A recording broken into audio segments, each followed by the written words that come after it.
Right? There's no plurals in Japanese. Oh boy. There's no plurals in Japanese. Lots of people say that. It's not true. This guy's a liar. Hello everyone and welcome to my reaction to my own video from 4 years ago. Genki 1 Lesson 1. There are definitely some things from way back in the day that I might have gotten a little bit wrong or that I could have explained better. Little things happen and I've been wanting to redo those videos or just sort of have a corrections video, but it just never happens. So what I've decided to do is to react to the videos because I haven't actually watched them since I cut up the live streams 4 years ago. This is the video. Woo! Welcome to the ToKini Andy Genki 3rd edition. Okay, the first thing I noticed is you can hear the fan from my old laptop in the background taking off like a rocket ship. Oh my goodness, I'm so glad that isn't an issue anymore. Let's get started. 3 different topics: statement sentences in Japanese, questions in Japanese. There's literally 4 topics there. Oh, okay. And never using mind. the no particle. Basic Japanese statement sentences are X wa y desu. So it's a little bit of formula, but I'm going to explain how that goes. Don't worry. Should A little bit of formula. be easy. Should be easy. I made a video, multiple videos about the wa particle here and about this basic Japanese statement structure. And I came to the conclusion later on that really why this is the most basic structure. I think I might have talked about that a little bit in this lesson. I can't remember exactly, but yeah, I made whole new videos about this, so that is what it is, but amigo. An example of this would be boku wa Andy desu. It is The indeed. normal version would be watashi. A more masculine version would be ore. But anyway, boku. Not just more masculine, but also more casual. Can you hear that laptop taking off? Oh my god. Banana wa amai desu. Bananas are sweet. Now this is interesting. Oh god. There have been so many comments about what I'm about to say. Japanese people tend to refer to bananas as sweet, and I never really thought of them as sweet. I mean, they're not sweet, but they've got this sort of unique taste that I've never thought of as sweet. But in Japanese, we refer to bananas as amai. Bananas. Who says bananas? And who thinks that bananas aren't sweet? Of course they are. You guys win. They're sweet. I agree. I don't know what I was talking about. 1,008 comments. I bet you like 200 of them are about bananas. This video has 890,000 views. That's wild. Thank you so much, everyone. Banana wa. Banana wa.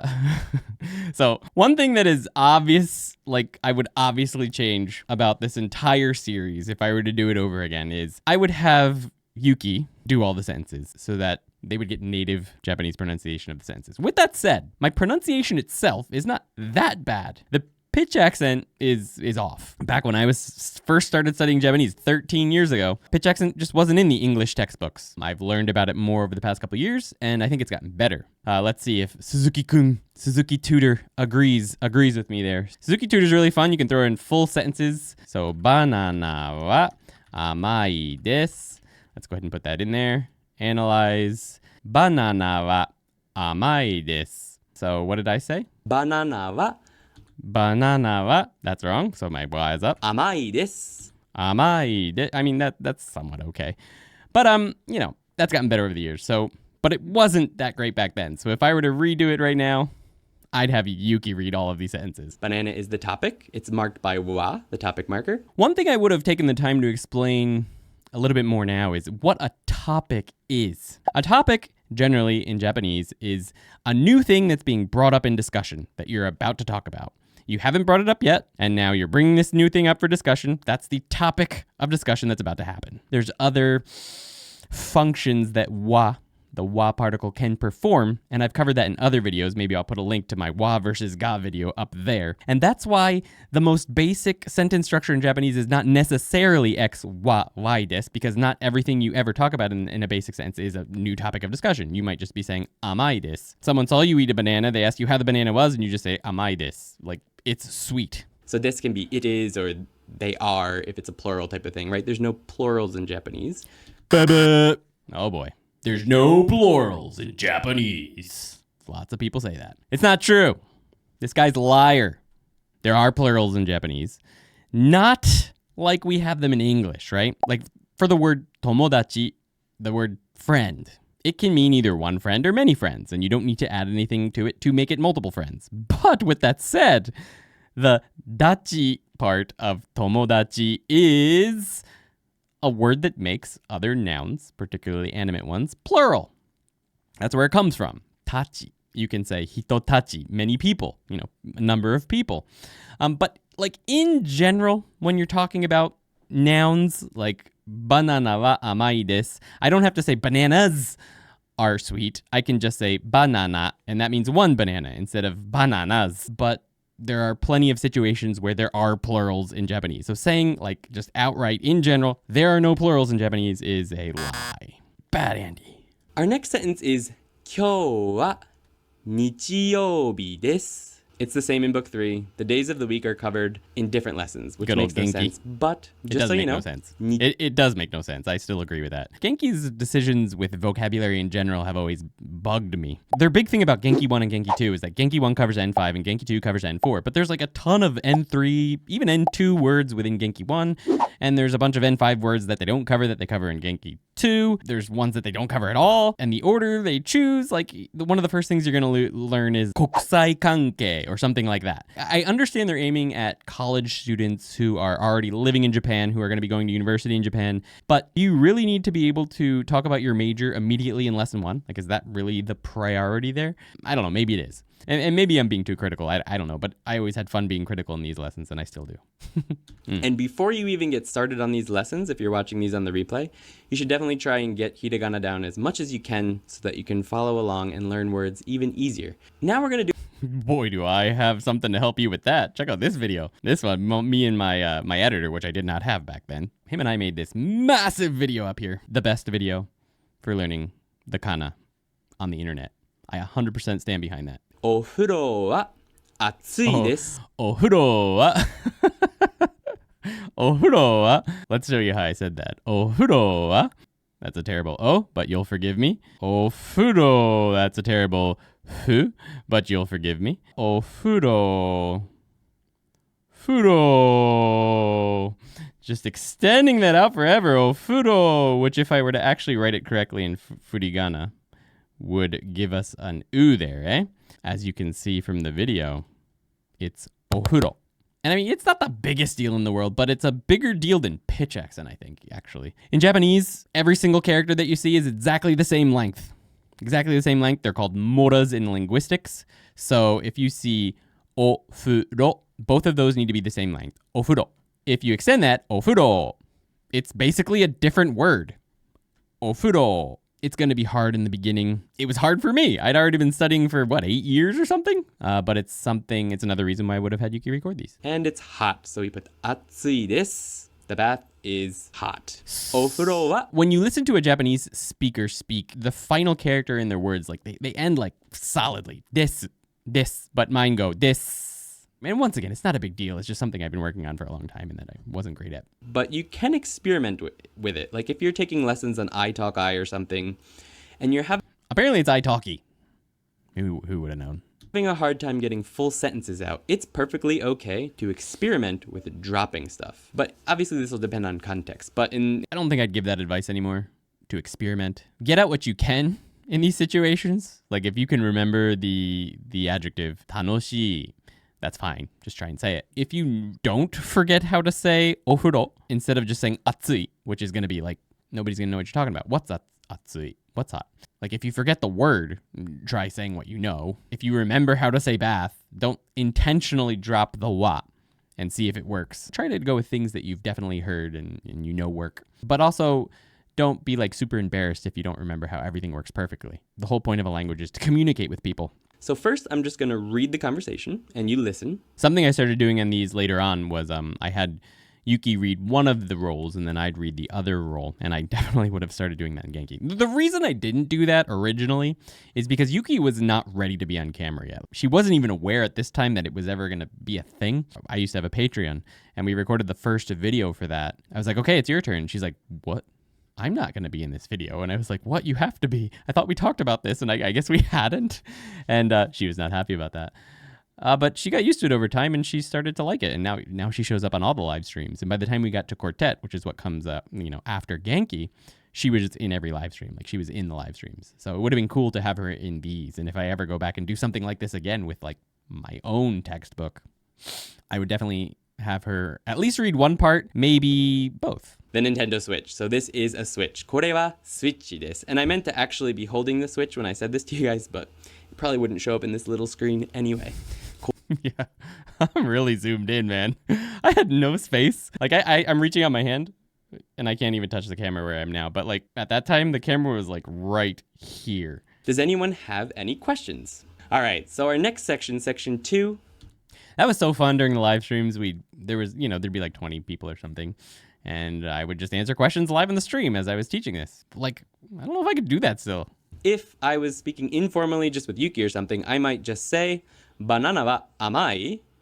You drop the des there as well. But banana wa amai, just with rising intonation, just basically teaching you lesson 8. If I were to do my own textbook, which I sort of have on ToKiniAndy.com now with our N5 vocabulary and grammar deck, Anki deck, I would start with informal Japanese for the most part because I feel like dictionary forms, which I talk about in lesson 3, are much easier to learn first. They make your life a lot easier later on. I can see why this part is less watched than certain other parts of the videos because you've already seen these sentences and it's just, ka. That's it, guys. Ka. Let's move on. Is Animal Crossing fun? The answer is, of course, yes. I think, for me at least. I don't know. I think some people here actually like Animal Crossing as well. I'm not sure. お風呂は暑いですか? What a nerd. The topic here is お風呂, which is the bath. お風呂 wa, it marks the お風呂 topic. 暑い, so hot. ですか? 暑い Is it? Is it the bath hot? I hope so. Mm-hmm. There's going to be one more grammar point in here, which is our next grammar point. I'll cover it very briefly, and that is the particle no. No is not a brief topic, as you can see. It's definitely not brief. What am I lying about here, guys? Which is what we're going to be covering next. All right, I definitely would have done this differently. Like having the next section grammar in the dialogue was probably a miss. Although, 890,000 people can't be wrong, right? Well, they could, I guess, but. And then we'll go over the translation. So the first sentence. All right, so this is something I actually wanted to mention. I would have not translated like I did here. By that, I mean, we have sore right here, right? And that marks to that, right? Then we have wa. There's a purple thing here. And it's nowhere in the sentence, right? Then we have bi-san. And bi-san is nowhere in the sentence. And the no is there, and the switch is there, and the des is there. And the ka is there, I guess, as well. I wouldn't have done this. For one thing, we've got the des switching over to here, and the that comes here, and this comes here, and then the switch is over here. Like, these lines, so, you've got the des here, and the x here, and the y here. And that's fine, but usually where's this go? As the sentences get more complicated, these lines get all crossed because Japanese grammar is just different than English grammar by quite a bit. What I would have done is completely literal translations. Here I say, is that your switch? But if I were to do that now, I would translate as that, a topic, Mr. B, and then we'd have the no. Now, there's a couple different ways you could cover this no, but I haven't taught it yet, but I might go with the POS for possessive, not for piece of you-know-what. Switch. It is. Question. So that is how I would have taught all of this. I'm sure most people were able to figure it out. But what I've noticed with students over the years, people start to forget what certain things in the Japanese actually mean. And they take these beautified translations, which here it's, there's nothing weird. But as you get more complicated, you start having to become more liberal with your translations. And people take those liberal translations to English and think that it's actually what the exact translation of a certain word in the Japanese might be. And a lot of times it's not. Because if you start thinking of a Japanese sentence as that topic, Mr. B, possessive, switch it is, you start to get used to the structure of Japanese instead of translating. Translating isn't what you want to be doing when you're learning a language for the first time. Translation is like a completely different skill that you learn how to do when you're already fluent in the language. And that is a very frustrating thing that throws people off very early on. 僕の switch です. Yes, it's my switch. There's no topic here, you'll notice. But this is a conversation, right? So it's understood what I'm talking about. I don't need to say again, これは僕の switch です. Mr. A, or Mrs. A, understands that I'm talking about this. Not only do we not need to say that, it would be very odd for us to say it. It would feel very out of place because A has already brought up that as the topic of discussion. Now, there is one situation where that would be okay, and that was if, no, that's not my Switch. This is my Switch, right? So if I were to pick up a different Nintendo Switch and say that, no, this is my Switch, then it would be appropriate for me to bring up a new topic. If it's not, there's just one Switch in this whole entire story, and I ask, それは B-san no switch desu ka? It would just be wrong. And then B-san just says, 楽しい. Now, I've translated this as 楽しい. yes, or yes, it's fun. But it's literally just the word fun. So if we were to translate this little part of the conversation literally, it would sound like this. Is Animal Crossing fun? Animal Crossing topic. Fun it is. Question. Fun! Once again, sounds kind of like a baby talking, but it's perfectly normal in Japanese to just respond with an adjective. Let's go ahead. And people often bring up in the comments, I'm sure if we scroll down, someone will have brought it up. And it's a valid point. There are situations in English where you can just use a verb or whatever on its own. The imperative. Run! Situations like that. There are a few others that I can't come up with off the top of my head where you might just see a verb or something used on its own in English. And now we're about to learn the no particle, which basically gives more information about another noun. Here's how I would explain it now. It creates complex nouns. Use the no to connect things together and create complex nouns. 1 noun, 2 nouns, 3 nouns, 4 nouns, all combined, we get a complex noun. And I don't know if I mentioned this later on, but you can have like an unlimited number of nouns in this structure, even in the possessive. Although I believe that the person who owns it, the owner would be the first one, and the main item would be the last, and everything in between would be describing it. And this is true for the previous one as well. You can just have like an unlimited string of nouns. So keitai is it's cell phone basically. Keitai. In modern Japanese, most people don't say keitai really. They usually say You'll notice I'm saying keitai, but in reality, when you see an e after an e vowel sound, in this case it's ke is ke, right? When you see an e after ke, it's really just extending the e sound. So it's ke tai, right?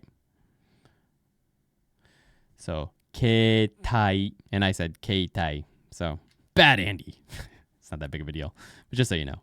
An actual translation of this would be, what do you do, Mr. B? Or what do you do, B? But the literal translation of it would be, What do you do, B? What is your work, B? Not quite the literal translation, but not terrible. What possessive work it is, question mark. That would be the literal translation. With most teachers in kindergarten age, the teachers refer to themselves as sensei, but that is the only situation that any teacher ever refers to themselves as sensei.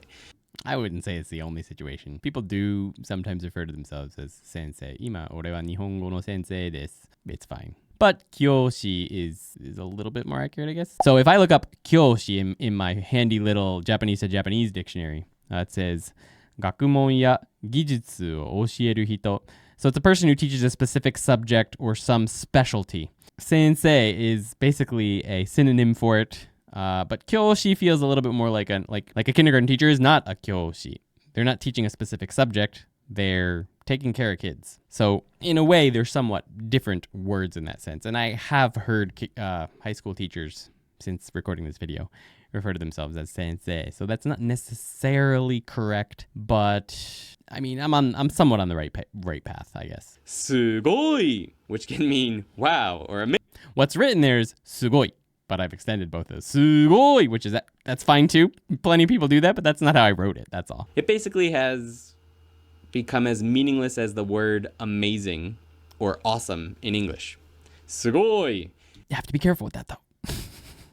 Because I said this, a lot of people who are doing the challenges on our website, and when we're correcting them, we find that they often say すごい in places where they'd say awesome or something. In English, like someone would say, today I went to a cafe. Oh, awesome. You can't do, like, it's not that meaningless in Japanese. You can't do that with すごい. You can't actually do that. Does anyone have any questions about anything we've gone over so far tonight? While we're waiting for questions, we're going to go over this. I left this in the video because obviously I figured it would invite people to ask questions in the comments. And as you can see, there's over 1,000 comments now. Which means, in the end, I was not able to answer all of the questions that came in. I can no longer keep up with all the comments, which is, it's a blessing to not be able to keep up with the comments. That's not true for the members of ToKiniAndy.com, and that's why I can't keep up with everything, because Yuki and I are answering people's questions and correcting their assignments on ToKiniAndy.com, our website, every single day. And those obviously take priority, because they're paying students. どこの人ですか? Where are you from? Let me know. アメリカ人です. These days, I think I'd ask, Doko no shushin desu ka? Shushin means your origin or your place of origin. Instead of asking where of a person are you? Shushin would be way better here. アメリカ人です。 This is one I struggle with, man. Ameri. I always say de, ameri, but it's America. These days I'm able to do it much better. But because Yuki pointed it out to me one day and I was like, oh, you're right. America. It's very weird sounding to me, but it's correct. That's the end of the lesson. I've still got some more to talk about. Every single lesson for like years I spelled channel wrong. Channel登録 onegaishimasu. There needs to be an extra there. It wasn't as bad as I was thinking. So that's exciting. So I'm happy about that. 890,142 people weren't getting misled. If you enjoyed the video, please hit the like button and hit the subscribe button as well. And let me know if you enjoyed it. Let me know if there's anything else you'd like to see on this channel. Have a wonderful day. I hope you're enjoying your Japanese journey, and that we'll see you again here next time.